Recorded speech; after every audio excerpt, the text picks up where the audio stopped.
மக்களே, welcome back. ஏற்கனவே India win பண்ணாலே ஒரு ஹாப்பினஸோட தான் வீடியோவை ஆரம்பிப்போம். அண்ட் இந்தியா வின் பண்ணது இல்லாமல் நம்ம சொன்னதெல்லாமே செஞ்சு அதே மாதிரி வின் பண்ணியிருக்காங்கன்றது டபுள் ஹாப்பினஸ். 2 ஹாப்பினஸ்லாம் போதாது, 3ஆவதாக நான் ஒரு ஹாப்பினஸ் தரேன். நம்ம கேப்டன் ரோஹித் சர்மா ஒரு 100 அடிச்சு ஒரு வீக்கெண்டை செம்மையாக முடிச்சு கொடுத்துருக்காரு.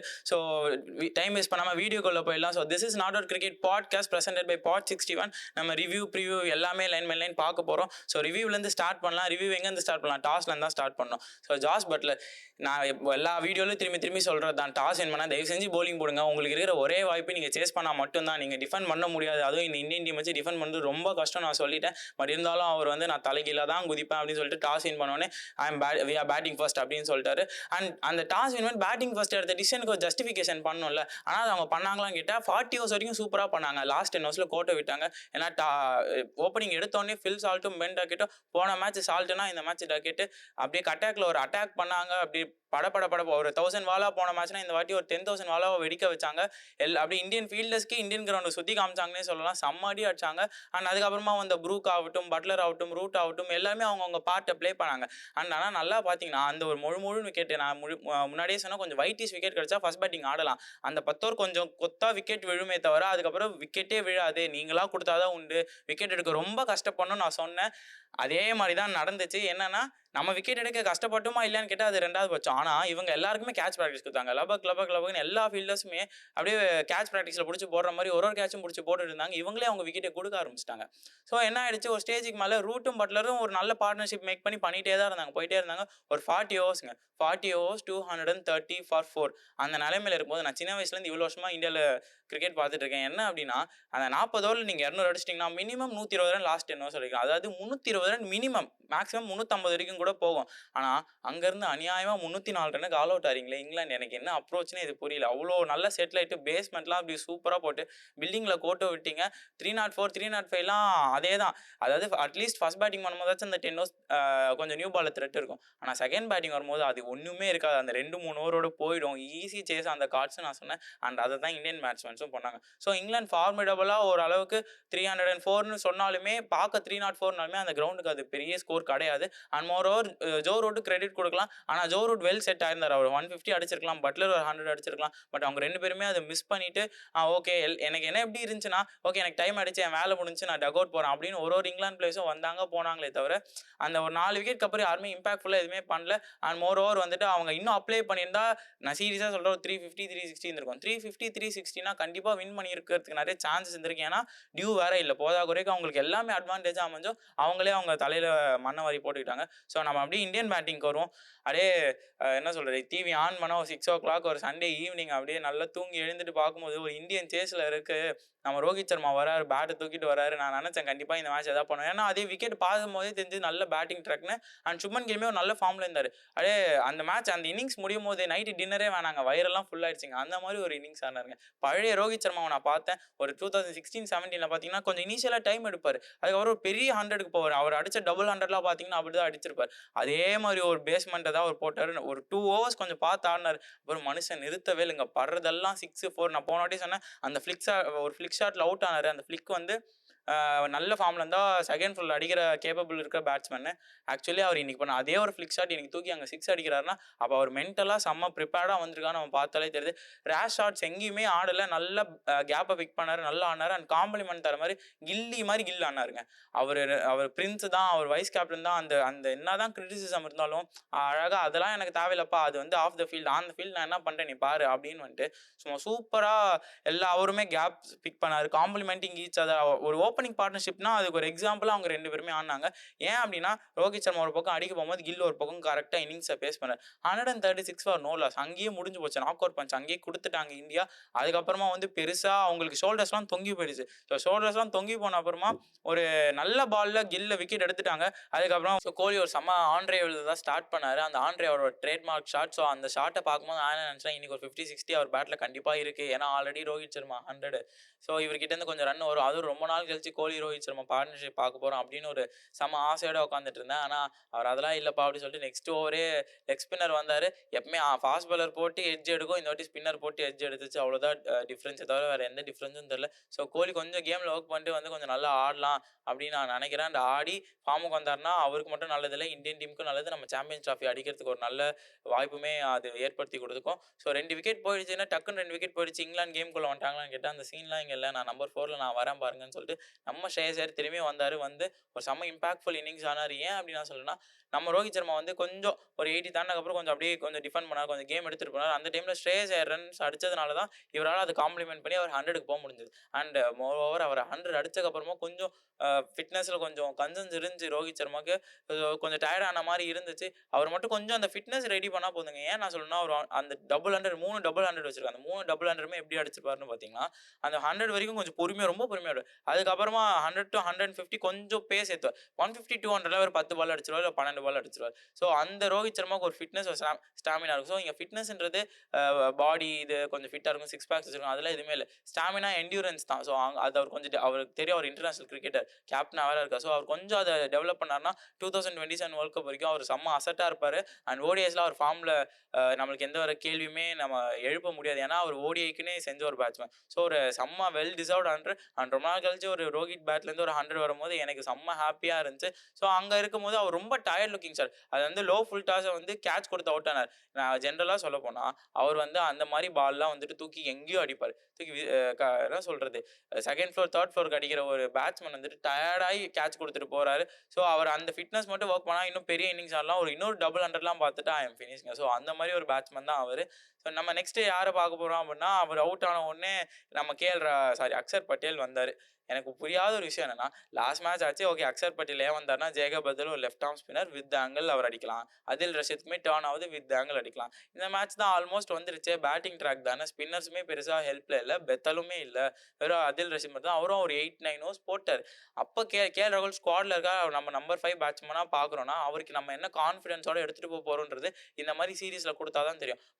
பட் அக்ஷர் பட்டேல் நெவர்தலெஸ் அக்ஷர் பட்டேலை நம்ம வந்து ப்ரொமோட் பண்ணாலுமே அவர் நல்லா தான் ஆடி இருக்காரு. அவர் அந்த எபிலிட்டியில் எந்த வித டவுட்டுமே இல்லை. அவரும் ஒரு 40 ரன்ஸ் அடிச்சு கொடுத்து இன்னுமே டீமை பூஸ்ட் தான் பண்ணார். பட் என்னை பொறுத்த வரைக்கும் என்னன்னா, கேஎல் ராகுல் அந்த இடத்துல இறக்கி விட்டுருந்தா அவர் இன்னும் கொஞ்சம் அடிச்சிருப்பாரு. இன்னும் கொஞ்சம் ரன்ஸோட போகும்போது பேட்ஸ்மேனை பொறுத்த வரைக்கும் ரன்ஸ் அண்ட் ஃப்ளோ அண்ட் அந்த டச் தாங்க, அப்போ தாங்க கான்ஃபிடன்ஸ் வரும், நல்லா ஆடுவார். ஸோ நெக்ஸ்ட் மேட்ச் ஆச்சு கேஎல் ராகுலுக்கு ஒரு ப்ரொமோஷன் கிடைக்குமா அப்படின்னு நம்ம எக்ஸ்பெக்ட் பண்ணலாம். ப்ரொமோஷன் கிடைச்சா நல்லாயிருக்கும். அதுக்கப்புறமா வந்து ஆல்மோஸ்ட் கேக் வாக், ஏன்னா அவங்க அந்த ரோஹித்தோட ஹான்ஸ்லாட்க்கு அப்புறமா அவர் போட்டு பேத்தெடுத்துட்டாரு. அங்கேயே பாதி ரன்ஸ் அடிச்சாச்சு.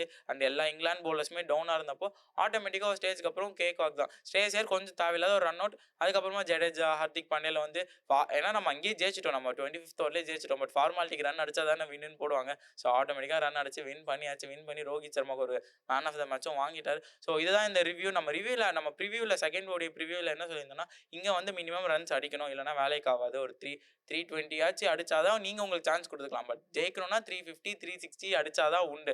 ஆனால் அதை அவங்க பண்ணல. நாங்கள் அதை பண்ண மாட்டோம், நாங்கள் வந்து இதே அப்ரோச் தான் எடுப்போம் அப்படின்னு சொல்லிட்டு.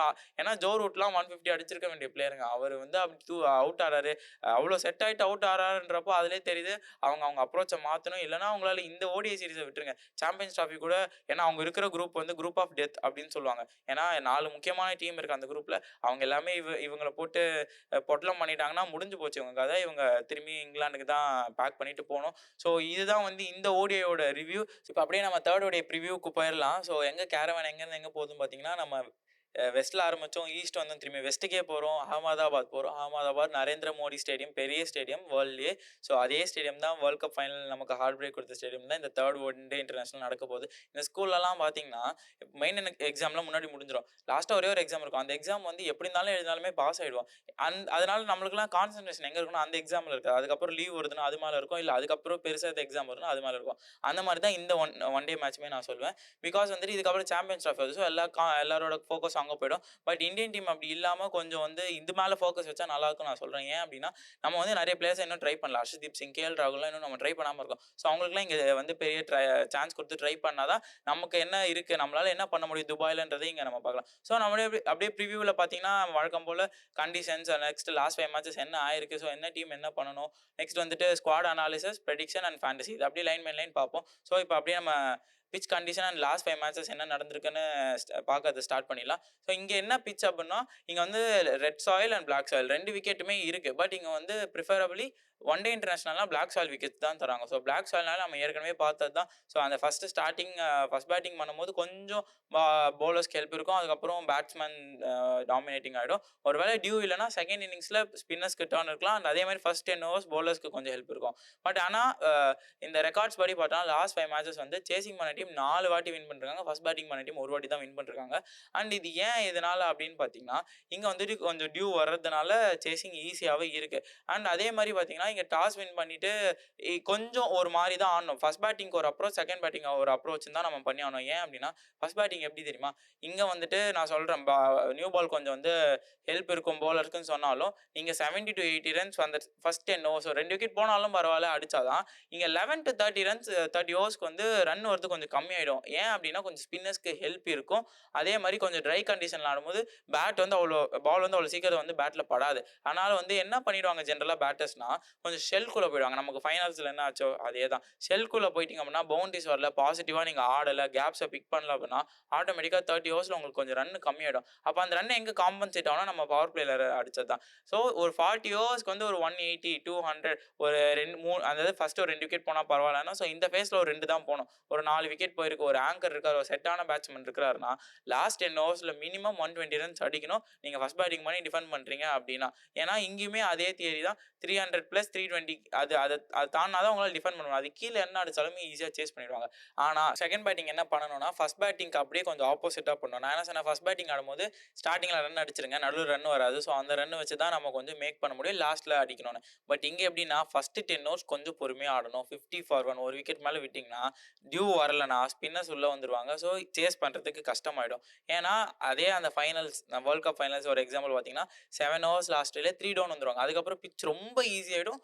அவங்க ஆட்டோமேட்டிக்காக ரன்னை சேஸ் பண்ணி முடிச்சிருவாங்க. அதே தான் இங்கே. ஸோ ஓப்பனர்ஸ் வந்து இங்கே சேஸ் பண்ண வரவங்க கொஞ்சம் அந்த 10 ஓவர் காஷியஸாக ஒரு 50 for 1 55 for 1 ஆர் 40 for 0 அந்த மாதிரி இருந்தீங்கன்னா ஈஸியாக அடிச்சிடலாம், ஈஸியாக சேஸ் பண்ணலாம். ஸோ இதுதான் இந்த கிரவுண்டோட தெரியும். அண்ட் இங்கே வந்து பார்த்தீங்கன்னா, ஃபாஸ்ட் பாலர்ஸ் லாஸ்ட் 5 மேட்சஸில் 45 விக்கெட்ஸும் ஸ்பின்னர்ஸ் 23 விக்கெட்ஸும் எடுத்திருக்காங்க. இதுக்கு என்னன்னா அதே சேம் தான். அந்த பிளாக் சாயிலில் கொஞ்சம் அந்த ஃபாஸ்ட் பாலர்ஸ்க்கு ஹெல்ப் இருக்கும். அண்ட் ஓப்பனிங்கில் நியூ பால் போடும்போது ஃபாஸ்ட் பாலர்ஸ்க்கு ஹெல்ப் இருக்கும். அண்ட் போக போக அந்த ஸ்பின்னர்ஸ் அதிகமாக விக்கெட் எடுத்தது எங்கன்னு பார்த்தீங்கன்னா, ஃபர்ஸ்ட் இன்னிங்ஸ் தான். ஏன்னா அந்த ட்ரையாக இருக்கிற கண்டிஷன் தான். செகண்ட் இன்னிங்ஸில் உங்களுக்கு டியூ இல்லைனா மட்டும்தான் ஸ்பின்னர்ஸால் கொஞ்சம் இம்பாக்ட் கிரியேட் பண்ண முடியும். அப்படி இல்லை அப்படின்னா அவங்க வந்து நார்மலாக போட்டு போகிற மாதிரி தான் இருக்கும். ஸோ நம்ம அப்படியே கண்டிஷன்ஸ் எல்லாமே பார்த்துட்டோம். அண்ட் என்னன்னா இதுலேயும் அதே தான், டாஸ் வின் பண்ணால் பவுலிங் தான் போடணும். ஆனால் எனக்கு பர்சனலாக இந்தியா டாஸ் வின் பண்ணி பேட்டிங் ஆடணும்னு நினைக்கிறேன். ஏன்னா நமக்கு துபாயில் ஒரு பெரிய ட்ராமா இருக்குது. 4 இயர்ஸ் முன்னாடி 2020 வேர்ல்ட் கப் அங்கே ஆடி இருப்போம். டாஸை தோப்போம், ஃபர்ஸ்ட் பேட்டிங் ஆடுவோம், மேட்சை தோப்போம். டாஸை தோப்போம், ஃபர்ஸ்ட் பேட்டிங் ஆடுவோம், மேட்சை தோப்போம்.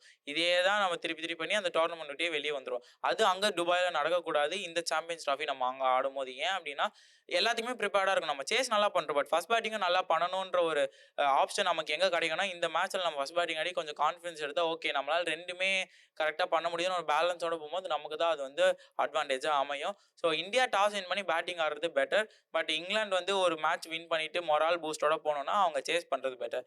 ஸோ நம்ம அப்படி ஸ்குவாட்குள்ளே வந்துடலாம். ஸ்குவாட் பார்த்தீங்கன்னா, இந்தியா நம்ம போன ப்ரிவியூவில் சொன்ன அதே ஸ்குவாடோட தான் போயிருக்காங்க. எக்ஸப்ட் குல்தீப் யாதவ் வந்து ரெஸ்ட் கொடுத்து வருண் சக்கரவர்த்தி ஆட வச்சிருக்காங்க. ஸோ இந்த மேட்ச் எப்படி பார்த்தீங்கன்னா, ரோஹித் சர்மா, சுப்மன் கில், விராட் கோலி, ஸ்ரேயஸ் ஐயர், KL ராகுல், ஹர்திக் பாண்டியா, அக்ஷர் பட்டேல், ரவீந்திர ஜடேஜா இந்த 8 பீப்புள்ஸுமே ஸ்டாண்டர்டாக இருப்பாங்க. அந்த 9ல் தான் குல்தீப் யாதவ் திரும்பி வருவாரா? எனக்கு ஒன்று புரியாத விஷயம் என்னன்னா, குல்தீப் யாதவ் இன்ஜுரிக்கு அப்புறம் தான் இன்டர்நேஷனல் கிரிக்கெட் திரும்பி ஆட வந்திருக்காரு. நீங்கள் வந்து அவர் ஃபாஸ்ட் பவுலரும் கிடையாது. எதுக்கு ஒரு மேட்ச்லேயே ரெஸ்ட் கொடுத்து அவரை வெளியே உட்கார வச்சு வருண் சக்கரவர்த்திக்கு டெபு கொடுத்தீங்கன்னு தெரியல. பை த வே வருண் சக்கரவர்த்திக்கு ஒரு பெரிய தம்ஸ் அப், பெரிய கங்க்ராச்சுலேஷன்ஸ். பிகாஸ் அவர் வந்து டெபு பண்ணியிருக்காரு. ஸோ இதுலேருந்து என்ன தெரியுதுன்னா, நீங்கள் வந்து 2 பேருமே ட்ரை பண்ண போகிறீங்களா? ஏற்கனவே 4 ஸ்பின்னர் இருக்கீங்க, திரும்பி 5ஆவது ஸ்பின்னர் எடுக்க போகிறீங்களான்னு ஒரு கன்ஃபியூஷன் தான் கிரியேட் பண்ணுவோம் டீமுக்குள்ளே. ஸோ என்னை பொறுத்த வரைக்கும் இந்த மேட்ச் வந்து குல்தீப் திரும்பியும் உள்ளே வருவார், வருண் சக்கரவர்த்தி வெளியே போவார்னு நான் நினைக்கிறேன். அண்ட் அதுக்கு அடுத்தது ஃபாஸ்ட் பவுலிங். இப்போ ஹர்ஷதீப் சிங்னு ஒருத்தர் இருக்கார். அவர் நம்ம ஸ்குவாடில் இருக்கார். ஹர்ஷித் ராணா ஸ்குவாட்லேயே இல்லை. நீங்கள் ஆனால் அவரை ஆட வச்சுட்டு ஹர்ஷதீப் சிங்கை வெளியே உட்கார வச்சிருக்கீங்க. அது என்ன லாஜிக்னே எனக்கு புரியல. அட்லீஸ்ட் இந்த மேட்ச்ல வச்சு ஹர்ஷதீப் சிங்கை உள்ளே எடுத்துகிட்டு வந்துட்டு ஹர்ஷித் ராணா வெளியே எடுத்துகிட்டு போங்க. இல்லை ஷமிக்கு ரெஸ்ட் கொடுக்குறீங்கன்னு நீங்கள் நினச்சிங்கன்னா ஷமிக்கு ரெஸ்ட் கொடுத்துட்டு ஹர்ஷதீப் சிங் எடுத்துகிட்டு வாங்க. பட் தயவு செஞ்சு ஹர்ஷதீப் சிங்க்கு ஒரு சான்ஸ் கொடுங்க. அப்போ தான் அவர் என்ன டெலிவர் பண்ணுவார், அவர் எந்த கான்ஃபிடென்ஸில் வராரு நமக்கு தெரியும். ஸோ இதுதான் வந்து Indian squad. And England squad எனக்கு தெரிஞ்சு டெய்லி சீட்டு குலுக்கி போடுவாங்கன்னு நினைக்கிறேன். ஏன்னா மேட்சுக்கு மேட்ச் 2-3 பேர் மாற்றிட்டே இருக்காங்க. ஜேக்கப் பெத்தலுக்கு இன்ஜுரி, அதுக்கு பதிலாக ஒரு ஆல்ரவுண்ட் ஓகே ஜேமி ஓவர்டன் வந்தார், நம்ம ஒத்துக்கலாம். எதுக்குப்பா கஸ் அட்கின்சன்? ஆல்ரெடி பிரேடன் கார்ஸ் நல்லா பண்ணுறாரு. நீங்கள் வான்கடையில் கொடுத்தீங்களா ஒரு 250 ரன், அதில் வந்து அவர் மட்டும்தான் நல்லா போட்டார். அவரை நீங்கள் வெளியே உட்கார வச்சுட்டு நீங்கள் வந்து கஸ் அட்கின்சன் எடுத்துகிட்டு வந்தது என்ன இதுன்னே எனக்கு புரியல. அண்ட் ஓகே மார்க்வுட் ஓகே அவருக்கு திரும்பி எடுத்துகிட்டு வந்து ஜோஃப்ரா ஆர்ச்சருக்கு ஒரு ரெஸ்ட் கொடுத்துருக்கீங்க. ஸோ இங்கிலாந்து வந்துட்டு இந்த ஸ்குவாடில் எனக்கு தெரிஞ்ச என்ன சேஞ்சஸ் இருக்கும்னா ஓப்பனிங் அதே தான், Salt with Duckett, 1 down Root, 2 down Brook, next வந்து பட்லர், ஜேமி ஓவர்டன் நல்லா பண்ணார். ஸோ அவரே ஆடுவார். அண்ட் வந்து பார்த்தீங்கன்னா மார்க்வுட் இருப்பார். என்னை பொறுத்தவரைக்கும் பிரேடன் காஸ் உள்ளே வரலாம், அதில் ரஷீத் இருப்பார். ஸோ இதே ஸ்குவாடோட தான் போவாங்க. பிரேடன் காஸ் நம்ம கஸ் அட்கின்சனுக்கு பதிலாக உள்ளே வந்தால் நல்லாயிருக்கும். அண்ட் இன்னொன்று என்னென்னா 12ஆம் தேதி வரைக்கும் ஸ்குவாடு மாற்ற கொஞ்சம் டைம் இருக்குது. இங்கிலாந்து நீங்கள் இங்கேயே சுதாரிச்சிருக்கணும். நமக்கு ஸ்பின்னர் இன்னொருத்தர் தேவைப்பா, ரேயான் அகமது இல்லை இந்த ஷோயப் பஷீர் யாரையா ஃப்ளைட் பிடிச்சி கூட்டிகிட்டு வாங்க. இல்லைனா பாகிஸ்தானில் ரொம்ப கஷ்டம். சப்கான்டினில் நீங்கள் ஒரு ஸ்பின்னரோட போகிறது வந்து என்னை பொறுத்த வரைக்கும் என்ன சொல்கிறது, கத்தி மேலே நடக்கிற மாதிரி என்ன வேணால் நடக்கலாம். ஸோ நீங்கள் ஒரு ஸ்பின்னரை ஆட் பண்ணுறது உங்களுக்கு ரொம்ப நல்லது. ஸோ இந்த ஸ்குவாடோட தான் இங்கிலாந்து போக போகிறாங்க. நம்ம ஸ்குவாட் எல்லாமே பார்த்துட்டு அண்ட் மோர் ஓவர் ஸ்குவாடில் இன்னொரு அப்டேட் என்னென்னா ஜஸ்பிரீத் பும்ரா சாம்பியன்ஸ் ட்ராஃபியில் இருப்பாரா மாட்டாரா அப்படின்றது வந்துட்டு February 11th வந்துட்டு ஃபைனல் டிசிஷன் எடுக்கப்படும் சொல்கிறாங்க. அவர் இல்லைனா யார் ஆடுவாங்க அப்படின்றது கீழே கமெண்ட் பாக்ஸில் போடுங்க. என்னை பொறுத்த வரைக்கும் சிராஜ் வந்தால் நல்லாயிருக்கும் நான் நினைக்கிறேன். ஏன்னா ஒரு எக்ஸ்பீரியன்ஸான பவுலர். அவர் நம்ம பும்ரா 2022 சர்ஜரியில் இருக்கும்போது சிராஜ் தான் நமக்கு டெலிவர் பண்ணது. ஸோ வந்து சிராஜ் வந்து திரும்பி ஸ்குவாடில் வந்தால் நல்லாயிருக்கும். பட் அவங்க ஹர்ஷித் ராணாவை தான் கூட்டிகிட்டு வராங்க. நீங்கள் வேணால் பாருங்கள். ஸோ நீங்கள் யாரை இருக்கணும்னு கீழே கமெண்ட்டில் போடுங்க. அப்படியே நம்ம வந்து ப்ரிடிக்ஷனுக்குள்ளே போயிடலாம். ப்ரிடிக்ஷன் சிம்பிள், இந்தியா 58% அண்ட் இங்கிலாந்துக்கு நான் 42 தரேன். இந்தியா கண்டிப்பாக இந்த மேட்ச் வின் பண்ணி ஒயிட் வாஷ் பண்ணிட்டு தான் நம்ம வந்து சாம்பியன்ஸ் ட்ராஃபி போக போகிறோம். ஸோ ஏன் நான் சொல்கிறேன்னா ஆட்டோமேட்டிக்காக அதே தான், நம்ம எல்லா பாக்ஸுமே டிக்கு. வெறும் ஃபஸ்ட் பேட்டிங் பண்ணி அவங்க சேஸ் பண்ணால் ஒரு சான்ஸ் இருக்குது, தவிர மற்றபடி பெரிய சான்ஸ் எதுவுமே இல்லை. நம்ம தான் வந்து இந்த மேட்சும் ஜெயிக்க போகிறோம். என்னை பொறுத்த வரைக்கும் என்னென்னா இங்கிலாந்து ஜெயிக்கணும்னு என்ன பண்ணணும்னு கேட்டிங்கன்னா இந்த பேஸ் பால்ன்ற அப்ரோச் பார்க்க நல்லாயிருக்கும். நான் ஃபஸ்ட் வீடியோலேயே சொன்ன மாதிரி கை தட்டலாம், கத்தலாம், சூப்பர் பண்ணலாம். ஆனால் அது மேட்சஸ் வின் பண்ணி தரணும், டோர்னமெண்ட்ஸ் வின் பண்ணி தரணும். எண்ட் ஆஃப் த டே உங்களுக்கு ரிசல்ட் ப்ரொடியூஸ் பண்ணுதா இல்லை. ஸோ அதனால் இந்த அப்ரோச்சை கொஞ்சம் ஆல்ட்ரு பண்ணால் நான் நல்லாயிருக்கும். எனக்கு தெரிஞ்சு இந்த நியூசிலாந்து வந்து இங்கிலாந்துக்கும் அந்த 2019 வேர்ல்ட் கப் ஃபைனல் முடிஞ்சதுக்கப்புறம் இங்கிலாந்து வந்து ஜெயிச்சிருவாங்க. அது ரொம்ப கம்மி மார்ஜினில் தான் ஜெயிப்பாங்க. இந்த டைலாகில் வர மாதிரி அவனை போடணும்னா நம்ம ஆள் ஒருத்தவங்க இருக்கணும்னு சொல்லிட்டு நியூசிலாந்து போர்டு தான் வந்து மெக்கலம் அமுச்சு வச்சிருக்காங்கன்னு தெரியல. அவர் போனதுக்கப்புறம் அந்த அப்ரோச் கூட்டிகிட்டு வந்தார்.